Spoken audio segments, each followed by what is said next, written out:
My name is Dishta. I am studying grade 3. Now I am going to tell a bird bath activity. A bird bath is an artificial puddle or small shallow pond created with a water-filled basin. Why is a bird bath useful for birds? Bird bath may use the bath to drink, bath and cool themselves. Wow, it's great. A bird bath is an attraction for visit garden, exceptly during the summer dumping periods. A bird bath is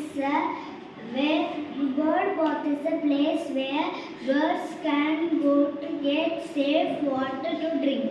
Washing helps birds keep their feathers healthy. When the weather is very hot or very cold, you can make a bird bath in your own garden.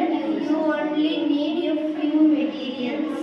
The bird bath fountain is an excellent way to profit fresh water for birds. Make sure to keep water clean and cool.